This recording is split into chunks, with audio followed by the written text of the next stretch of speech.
जिसने जान लिया, जिसने वेद को, शास्त्र को पढ़ा है, ध्यान करा है, स्मरण करा है, वो जिंदगी में पहचान गया कि शिव है क्या।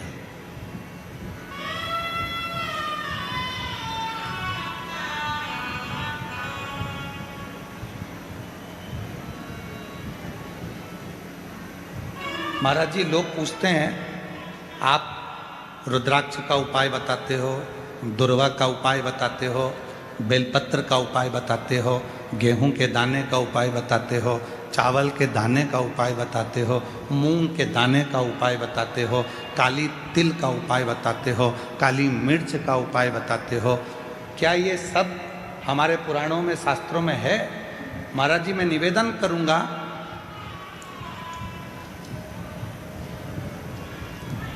फ्रांस के राजा नेपोलियन ने अपनी वाणी में एक शब्द कहा। नेपोलियन ने कहा कि धरती पर मनुष्य जन्म लेने के बाद तुम्हें जो चाहिए वो तुम्हें मिल सकता है। कैसे? बस तुम्हें जो धरती पर चाहिए वो कहीं ना कहीं, किसी ना किसी पुस्तक में हमारे पुरखों ने लिख दिया है। उस लिखे को तुम अनुभव करना चालू कर दो और तुम्हें दुनिया का सारा सुख प्राप्त हो जाए।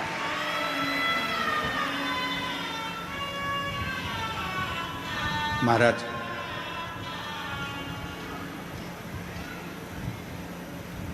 पढ़ना पड़ेगा। पहले टीवी कम थी, पुस्तक ज्यादा थी।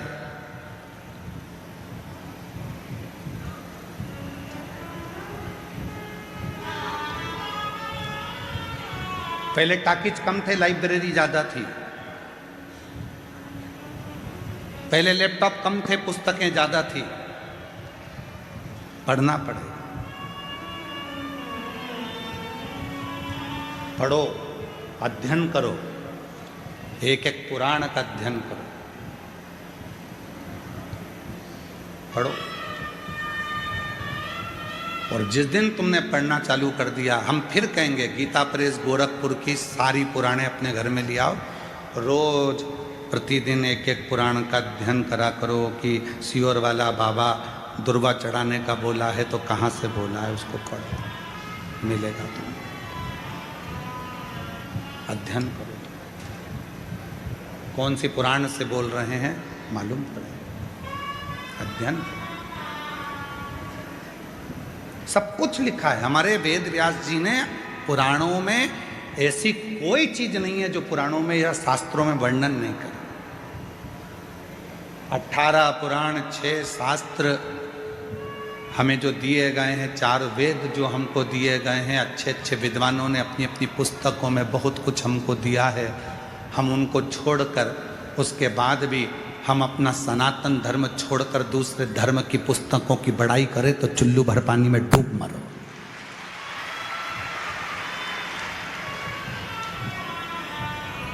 अपने सनातन धर्म की पुस्तकों को छोड़कर, 4 वेदों को छोड़कर, 6 शास्त्र को छोड़कर, 18 पुराणों को छोड़कर, और हमें दूसरा धर्म यदि पसंद आ रहा है कि उनकी उसमें ये लिखा था तो उनके उसमें ये लिखा था तो उनके उसमें ये लिखा था। हमारे पुराणों में, हमारे शास्त्रों में, हमारे वेदों में कम लिखा है।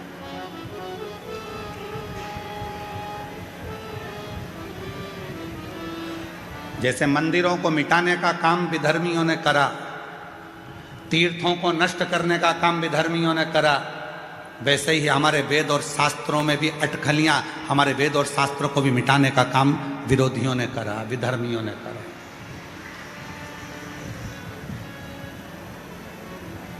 पढ़ता नहीं है व्यक्ति, बस कह देता सियोर वाले महाराज जी ने कहा था, ये करा वो करा, सियोर वाले महाराज जी ने बोला था कि बेलपत्र को ऐसे चढ़ाना, ऐसे। एक बेलपत्र की डंडी की दिशा की भी मूलता रहती है कि डंडी कहाँ रखना है।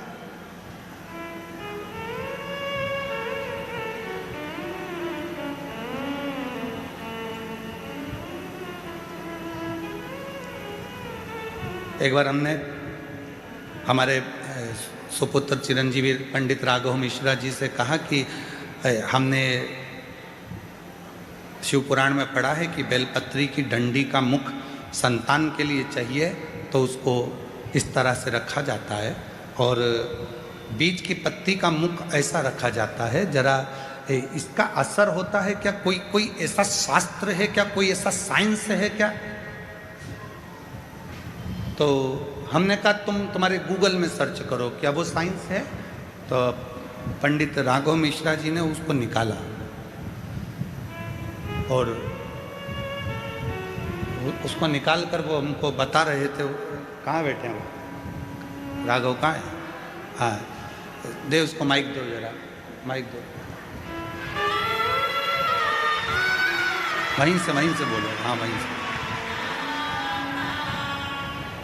कि तितली उड़ती है तो उसके पंख किस दिशा में जा रहे हैं, उसका भी असर संसार के लोगों पर पड़ता है, तो एक बेलपत्री की डंडी का भी असर पड़ता है। ये गूगल कह रहा है, ये रिसर्च सेंटर कह रहा है, ये साइंस कह रहा है। प्रदीप मिश्रा तो बाद में बोला है। ये सब चीजें लोग उसको अनुभव कर रहे हैं कि बेलपत्री की डंडी प्रदीप मिश्रा जी ने यहाँ चढ़वा दी, दुर्वा यहाँ चढ़वा दी, जल यहाँ चढ़वा दिया, स्थान पर गेहूं चढ़वा दिया, चावल का स्थान ये बता दिया, तो इसका असर क्या होता है? आपने जिसको पढ़ा है, क्या कहते हैं उसको? Butterfly effect. साइंस में एक बटरफ्लाई इफेक्ट बताया गया, जिसमें बताया गया कि एक चींटी अगर कन्याकुमारी में चल रही है तो उसका असर कश्मीर में पड़ रहा है। जोरदार ताली बजाकर साथ हो गई।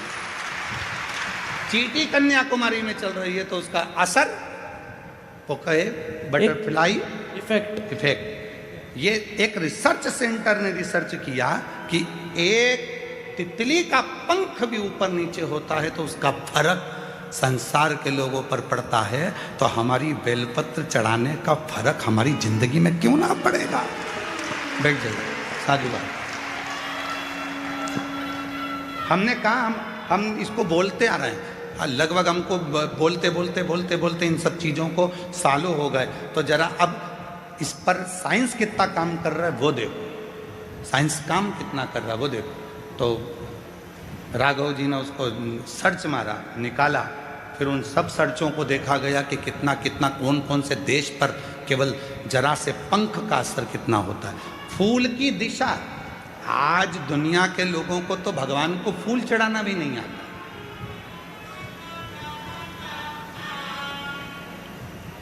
हम आपसे पूछें कि शिव जी को फूल कैसे चढ़ाया जाता है, हम आपसे पूछें कि भगवान को फूल कैसे चढ़ाया जाता है, तो आप फूल दो जरा।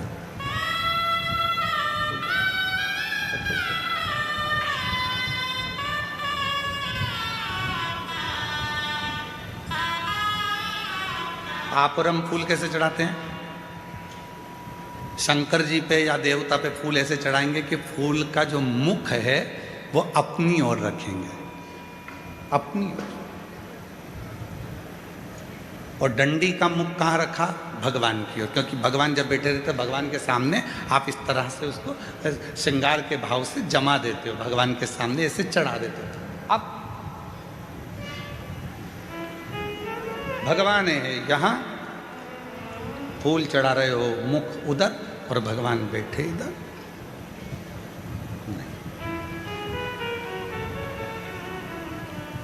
डंडी का मुख अपनी ओर हो और फूल का मुख मेरे परमात्मा की ओर हो। परमात्मा किसी को दिया जाता है तो उसको डंडी से नहीं दिया जाता, उसको पुष्प का अग्र भाग दिखाया जाता है। जब फूल का आगे का भाग उसको दिखाते हैं तो वो समझ जाता है कि डंडी में कांटे हैं और इसने अपनी ज़िंदगी में सारे कांटों को संभाल कर रखा है, तो इसकी ज़िंदगी को मुझे फूल की तरह कर देना है। वो समझ जाता है, वो समझता है। अब हम परमात्मा को रिझा रहे हैं, रोज मंदिर जा रहे हैं, भोलेनाथ जी कृपा करना, भोलेनाथ जी दया करना, भोलेनाथ जी मैं तेरी शरण में हूँ, शिव जी कृपा करना, संतोषी माता कृपा करना, राम जी कृपा करना, गणेश जी कृपा करना, भवानी कृपा करना। सबने भगवान के सामने फूलों को जमा दिया, श्रृंगार कर दिया, पर फूल का मुख परमात्मा की ओर नहीं करा।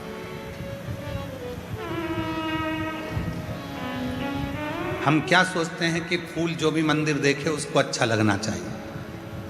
उसको ये नहीं देखा कि भगवान को अच्छा लगा कि नहीं लगा, अपने को अच्छा लगना चाहिए। और फल हमें मिला नहीं, पूरी जिंदगी हो गई। 3 चावल के दाने का महत्व हमने पहले कहा था। एक रात्रि को 9:15 पर करने वाला उपाय हमने पहले कहा था। आज दुनिया के लोग वो रात्रि के 9:15 वाला जब उपाय करते हैं तो उनको उसका फल क्यों मिलता? एक पत्र आया, अभी हम पत्र ज़्यादा पढ़े नहीं क्योंकि थोड़ा समय ज़्यादा हो गया था। 2 पत्र पढ़े हैं, अभी पढ़ेंगे जब बीच में कहीं भजन वजन आएगा तो उसमें हम पढ़ लेंगे। हमारा चिकित्सा विभाग कहता है दूध पीना है तो दूध को पीने के लिए खड़े होकर पिया जाता है और पानी को पीना है तो बैठकर पिया जाता है, शरीर के लिए ठीक होता। उसी तरह शिव को जल चढ़ाने का भी तरीका होता है तो शंकर को पुष्प चढ़ाने का भी तरीका होता है, तो शंकर को चावल का दाना चढ़ाने का भी तरीका होता है। ये दुनिया के लोग जितना विरोध करना है इनको करें, पर उस विरोध का हल जब निकलेगा जब आप खुद अपनी पुराणों में अध्ययन करोगे कि सियोर वाले महाराज ने बोला तो बोला कहाँ से, उसका अध्ययन करो, उसको पढ़ो।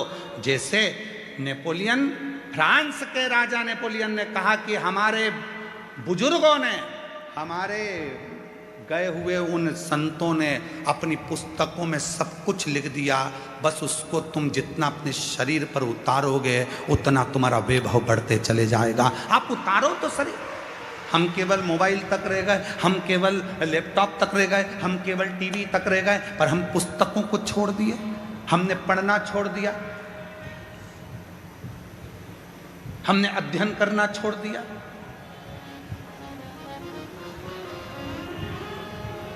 सूरत वाले सोमानी जी बैठे हुए हैं, कहाँ है सोमानी जी? हाँ ये बैठे। सोमानी जी के घर पर हम जब सूरत में गए तो इनका बड़ा पोता बहुत बोलता है और वो बड़ा पोता हमारे पास में आकर बैठ गया और पास में बिल्कुल बाजू में आकर बैठा। उसका फोटो भी हम कल आपको होगा तो दिखाएंगे। बिल्कुल बाजू में आकर बैठा और बाजू में आकर बैठकर पत्र चढ़ाने का तरीका होता है, पुष्प चढ़ाने का तरीका होता है, जल चढ़ाने का तरीका होता है, भगवत भजन करने का।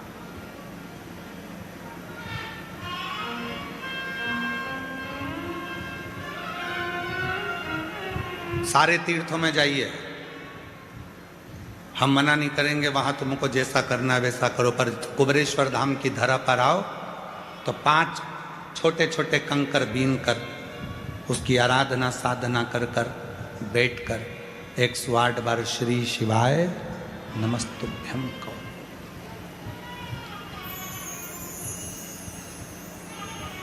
एक कंकर को अपने साथ ले जाओ, 4 कंकर छोड़ जाओ,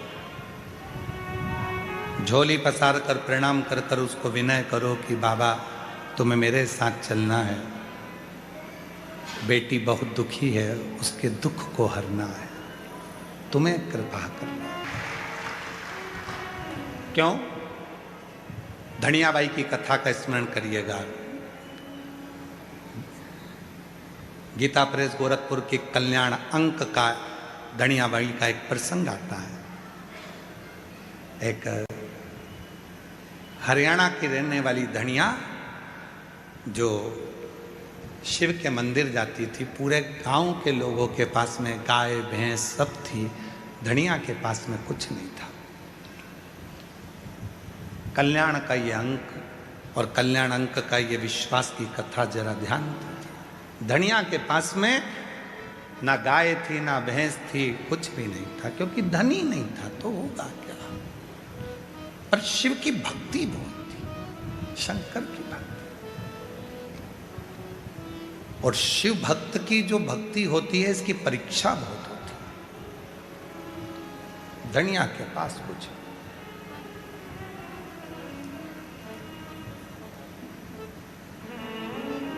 2 बेटे हैं, दोनों दिन भर काम करते हैं, थोड़ा सा जो मिलता है उससे गुजारा कर लेते हैं, जो मिल गया। शिवरात्रि का उत्सव आ गया।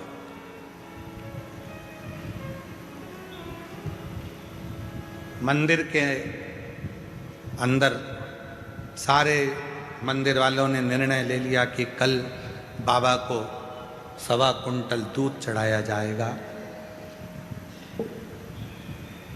और दूध लाना जरूरी है।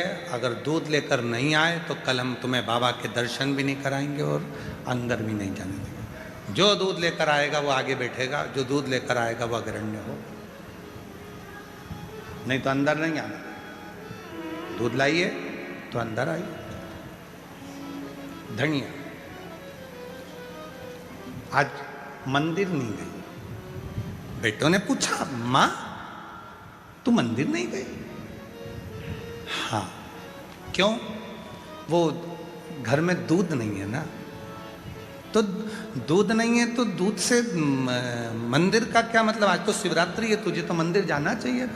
दूध नहीं है तो दूध से क्या नहीं। वो मंदिर में सब ने बात करी कि कल मंदिर में जल वही चढ़ाएगा या मंदिर में वही आएगा जिसके पास में दूध हो, और वो दूध लेकर आना। वो दूध लेकर आना। बेटे गए सेठ जी के यहाँ जाकर कहा, मैं तुम्हारे यहाँ झाड़ू लगाता हूँ, थोड़ा सा दूध मिल जाता तो मेरी माँ मंदिर चली जाती। सेठ जी कहने लगे, तेरा बाप रख के गया? तेरा बाप रख कर गया है क्या दूध? रत्ती भर ना दिया है। दूसरे बेटे ने अपने सेठ जी से कहा, सेठ जी थोड़ा सा दूध मिल जाता, मेरी माँ मंदिर चली जाती। काम कर, भीख मंगना है तो बाहर जा, यहां काम करता है ना, बस रोटी मिलती है ना, बस चल काम कर। दूसरा बेटा भी हताश हो गया। मां आज मंदिर नहीं गई। धनिया पूरा मंदिर में भीड़ लगी है और धनिया नहीं आई है। जितनी बेचैनी धनिया को शिव से मिलने की थी, उतनी बेचैनी मेरे कैलाश अधिपति शंकर को धनिया से मिलने की थी। उतनी बेचैनी। वो लाइन फिर स्मरण में लाई है, तुझसे मिलने के लिए तेरी कसम, तुझसे मिलने के लिए